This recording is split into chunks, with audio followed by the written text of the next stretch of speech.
income is a so common word that not any day passes and we don't think about it, or it is implied in our life. Every day, many times. It comes, it goes. And normally we think that we know everything about this. Is there anything that we don't know?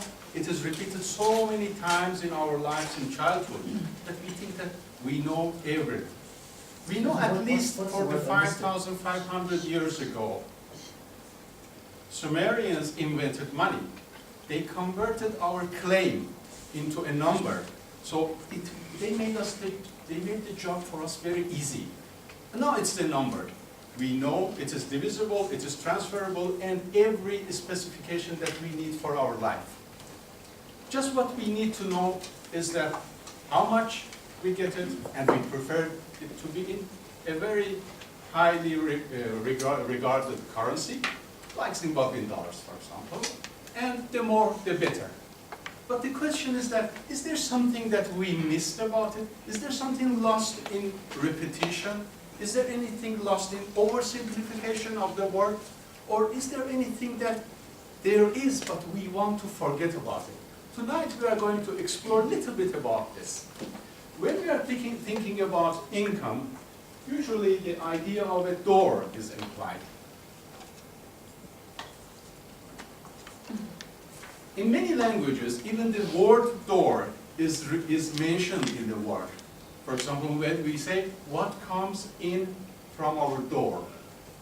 In some languages, it is implied. So we always have something, a door, which divides what is not our income and what is our income. And what is within our door, we have control over it. This is our claim. We can convert it to something that we like. And depending on where we put this door, we are able to see different aspects of income. And knowing about these different aspects of income enables us to think more deeply about it and ask and answer more educated questions about income. For example, when we start, we can just put our door at the bank. So, as you see, when we put our door at the bank, what is from bank to us is ours. Like banks and financial institutions, whatever we have there is our income. And this is the type of income that usually we listen and we hear this news about this all the time. And usually we don't question it. It is given to us. For example, we know about the income of certain people. And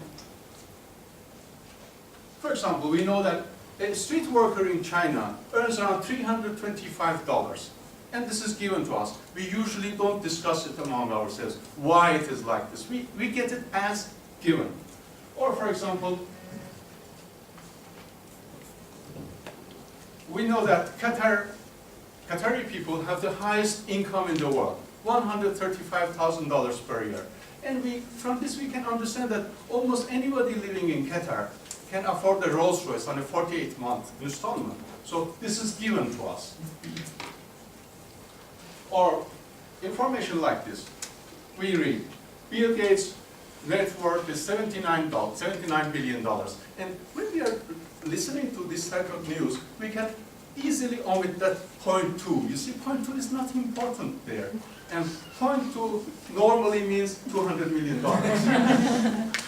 So, for me also, this type of information sometimes is not really digestible. So what we can do, we can convert it or reference it to something that we know. In such cases, I think about, for example, Mehmet Amca's kebab in Kapalı Çarşı. I say that how many of these good meals it will make. Then I suddenly understand that that point 2 that I omitted can make Bill Gates able to invite everybody living in Turkey for a good lunch in Kapalı Çarşı. So it was not so easy to omit it. Or he can eat it all himself. In next stage, we say, what is in bank is too far. We don't have much control over it. Let's move little forward, little closer to us, and see what we really have the control over. Because what we have in these financial institutions and banks is a claim, is not realized. Then in next step, we think about a realized income. We say, what is really used of what we claim? So we come to realized income. Financial income, closer we come to realized income. In realized income, we think about what really is spent. For example, we are using our home, we are buying things for our home, and things that we really use. This is what usually we discuss about with friends. This is what we discuss and agree and disagree about. Sometimes we say, that money is not spent properly. We could do this, or we could do that. For example, sometimes also we think in a different way. For example, we say that if this garden is used, which once upon a time belonged to kings, and we use it, we walk in the morning there, and then we calculate building this garden and maintaining it, how much it would cost. And we say that this is our income because we are really using it. So you see that there is a discrepancy between financial income and realized income.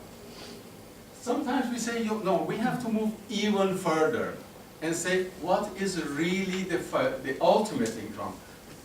Financial income and realized income is something that we are getting to have a real ultimate income. What we create a shelter, we feel comfortable after drinking a glass of water, and things like this. This is the real ultimate income, and this is really the part that we really disagree about. No, not every two people have a clear and agreed understanding of this type of income, and this is also a person in himself also doesn't agree about this, because this also changes by time. So we see that we can have financial income, we can have realized income, and we can have ultimate income. And then you say that, okay, then what? So what? Then this very simple tool enables us to ask more questions and more answers. I asked 2 questions, and then it depends on your creativity. For example, here we have Steve. He's in hospital. We know that he has $7 billion of financial income. We know that, for example, he's spending $2,000 to $3,000 on hospital, and this is his realized income. But what is his composition of income? We can think about this. Or, for example, this is Zhao Jiling. He is a street cleaner in China. And we know that his financial income is $325. But during the last 30 years, he gave $25,000 for 37 students to be able to go to school. Few years ago, when the students needed to go to university, he sold his house and moved to a 1-room rented house. So now we can think about the composition of his income. You see that always the financial and realized and ultimate incomes are not the same, and we need to strike a balance. And then, for example, next time somebody asks me, honey, can we increase our income a little bit? Normally this question means that, can we start re-engineering our CVs and spamming the headhunters? Then we say, you know, Shahab sent us a new recipe for Japanese style chicken chow mein, and we'll do it together next week. Thank you.